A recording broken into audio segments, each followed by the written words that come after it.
think I'm in need of a quiet walk home.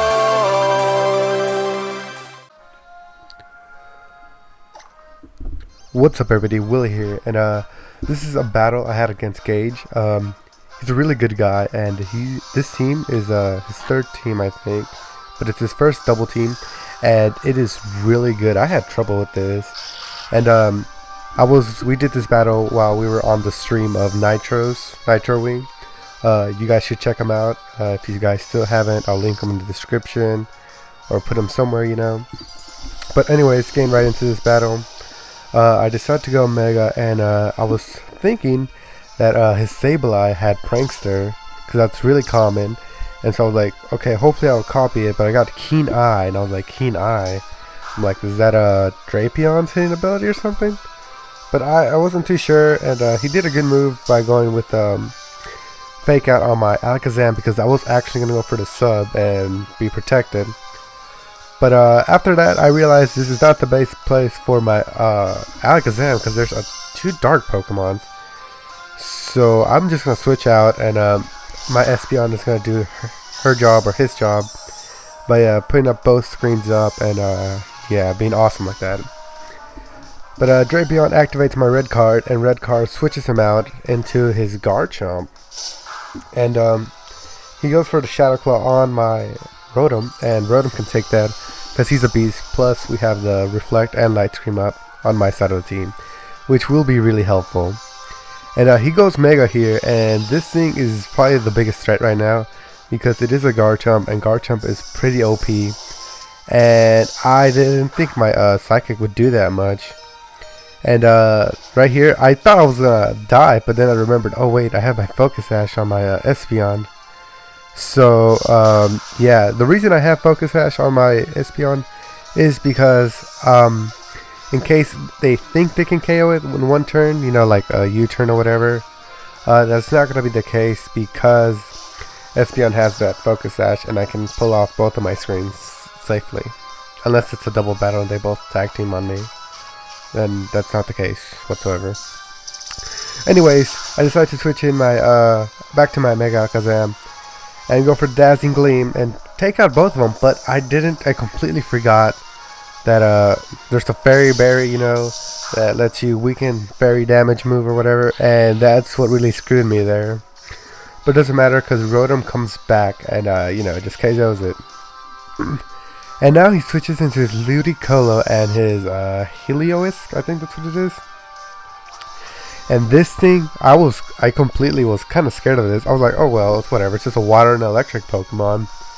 But he goes for the Rain Dance, and you know, there's the Rain Dance. I'm like, oh gosh, does Ludicolo have Swift Swim or Rain Dish? I couldn't remember what it had.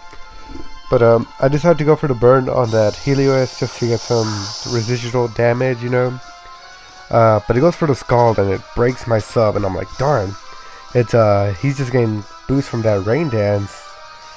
And right here is where I find out that, oh my goodness, that he has both the Rain Dish on his Ludicolo and Dry Skin on his Heliolisk. So basically what that means is both of his Pokemon are getting boosted up with they're getting boosted water moves and 100% electric moves. And they're getting HP from the Dry Skin and HP from the Rain Dish. I was like, holy crap, that's a pretty good strategy. And Ludicolo has the leftovers as well, so he's just gaining that HP back, you know. I'm like, holy crap, they took out two of my Pokemons in one turn. So that was a big thing. But I'm just going to switch into my Goodra, because Goodra's a especially defensive tank with Assault Vest, so his special moves aren't going to do much to it. And I go to my Sylveon here. I go for the Protect because my Goodra it has the Sludge Wave, and Sludge Wave actually, you know, hits everything. And that would have been super effective on my Sylveon, and I did not want that.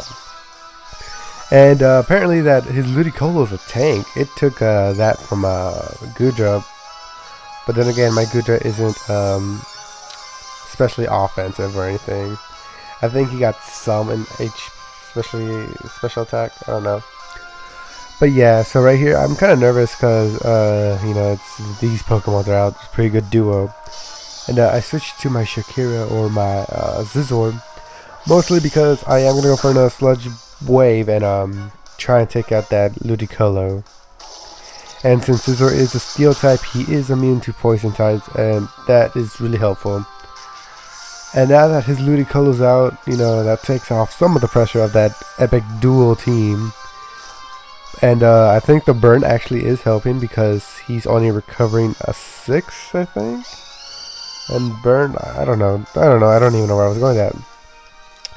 But then he takes out his Talonflame. I'm like, why the heck would he put Talonflame out in the rain? I knew he had a fire move so I could have probably lived the Flare Blitz, but I wasn't going to take I didn't want to risk it, you know. So I switched into my Sylveon just to be safe. And yeah, he does end up going for the fire move. And Sylveon's able to take both of these next moves. And I go for the Draco Meter because I thought, you know what, Draco Meter should do more than enough to kill that Talonflame.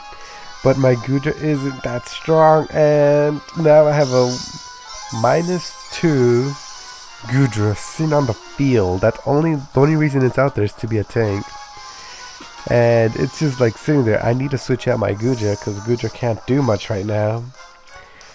He then switches out his Heliolisk into back to his Drapion, predicting the Sludge Wave, I'm assuming, which is a really good prediction because now his Drapion is out and it can easily KO my freaking Sylveon with any poison move.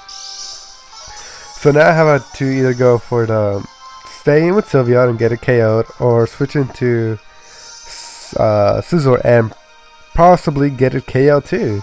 So I was in a predicament and I decided that Sylveon would probably be the best.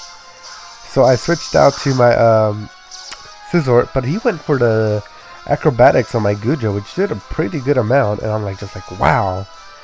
And I wasn't predicting the Earthquake. I was like, why would he go Earthquake? I know his Talonflame doesn't hit it, but I don't know. He probably did predict the Scizor switch too. I don't know, he was probably just predicting me, and I was just like, what?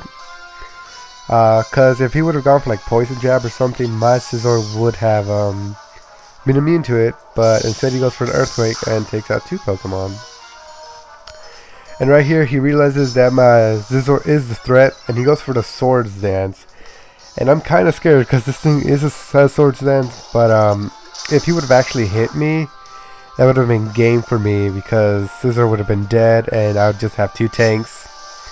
He could have easily taken out my Sylveon with a Poison Jab, and it would just been Drapion against a Gudra. And my Gudra still at -2, and it would just have not been a pretty good thing. But I do go for the Bullet Punch, and that is going to be a game. And good games to Gage, and I hope to keep battling him soon. I hope you guys enjoyed this video. Until next time.